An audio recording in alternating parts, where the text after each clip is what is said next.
Welcome back to Orangeline. Up next, question of the week. Alex Sherrody asked students what are their plans for Thanksgiving break. To go home for break, so for Thanksgiving break, I'll probably travel to Paola or either Overland Park, spend time with my friends. I'm going home and eating a whole bunch of food and sleeping. I'm going to get caught up on all the work that I haven't done over the last few weeks and finally get some sleep. Spending it for the first time with my brother-in-law because he was in Iraq last year for Thanksgiving, so it should be a good time. I'm actually taking a drive to Tennessee.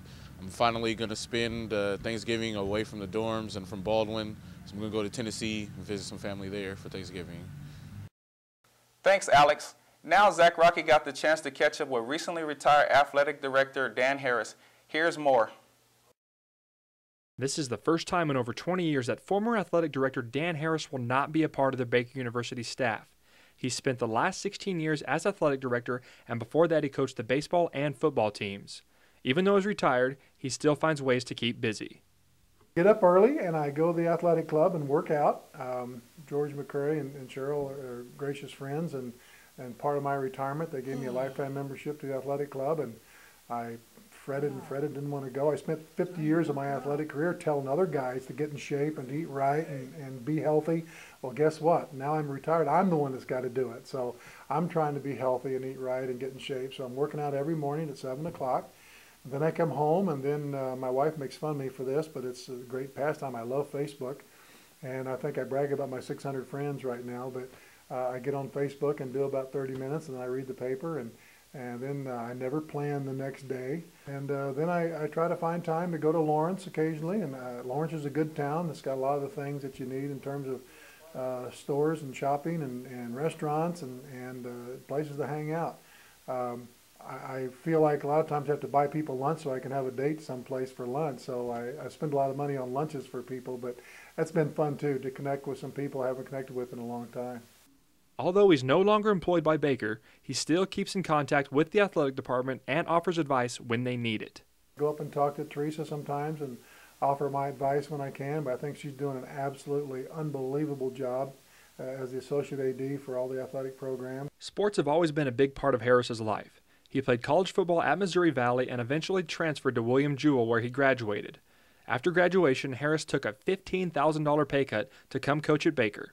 Harris has no regrets about the decision. I was down here in the fall of '83. Our very first year, we were 10-0, one of the best football teams I've ever been around in terms of talent. And I thought that's just the way it was going to be. And for the next years until 92, 93, and then 94, when Charlie actually passed away, football was amazing. Our baseball team started out pretty dismal. Like my very first year, we were 3-28, and in 1983, by 1992, we still hold the record for the best win-loss percentage with 35-10 record. Had a lot of All-Americans. We won the conference, we won the District 10 championship, and went in to play the Area 4. So those are great memories. As athletic director, Harris was more concerned about students and coaches than he was about winning.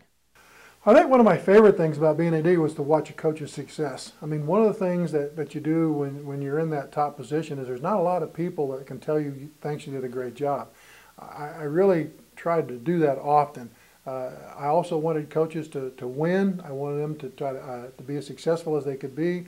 And it was always wonderful for me to go to an athletic event and watch a football team upset a great team. Although he's currently retired, Harris thinks he'll get back into an administrative role sooner than later. I do have a desire to get back into some role in athletic administration. I think that's become a passion of mine, like coaching was in the first half of my career. I've actually had talks with the NEIA. I'm working with them now on the committee for the National Wrestling Tournament. Just had a visit to Topeka with them and going to go to Cedar Rapids to help them make that decision. I'm working with their development department in terms of fundraising, using the Hall of Fame as a bonded group that'd be a resource for them to raise some money. I feel like I want to continue to do some things like that. I have some other thoughts and ideas about doing some things administratively, but yeah, I think once I get over my excitement of having nothing to do, I'll be ready to get back and do something administratively. Zack Rockey, KNBU TV. Stay tuned. Up next is What's Bugging Us. Welcome back. This week's What's Bugging Us is on location with Alex Skov and Chris Smith. Hi, and welcome to the What's Bugging Us segment here at Orangeline. I'm Chris Smith alongside Alex Skov here in the Harder Union in front of the Allen Dining Room sign that was put up a few weeks ago. And what's bugging us this week is the fact that you can't take any food out of the cafeteria. Exactly. Now, while it is a pretty nice sign, I mean, you got to admit, good contrast of color, good use. If you're in an art class, you know that. Goes along with the rest of the signs. Exactly. There you go. And these signs, brand new, come to think of it. And even though they say, there's the one particular one that says, don't take food out. Right. Maybe it says it a little more politely than that. Sure. I think students should be respected enough that they don't need a sign telling them to do that, A. And then you've got the lunch ladies there sometimes backing it up. Alex, I was scolded pretty hard yesterday. Got caught for taking an apple out. One entire Jonathan Red apple out of the dining room. Yeah, didn't think it was a problem. Missed the sign, which that one's on me. Yeah. However, the act in itself, I feel like is maybe on them. Maybe a little bit, you know. It is buffet style dinner and food. You know, buffet implies you take as much as you want, you eat as much as you want, and we're paying $8 for the meal. After all, only $7 for lunch. Only $7 for lunch. Excuse me, Tanya Siever. But we're paying $7 for lunch, $8 for dinner. I feel like you go to any actual restaurant, that's about what you pay for a buffet. Right. There, maybe you don't get to take stuff out, but you can eat as much as you want. Right.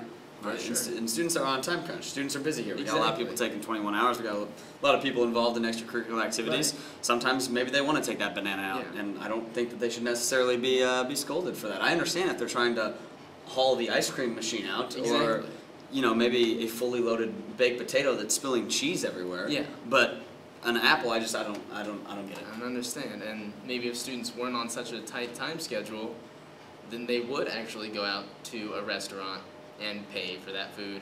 There we go. So. Yet they choose to eat in the Allen Dining Room.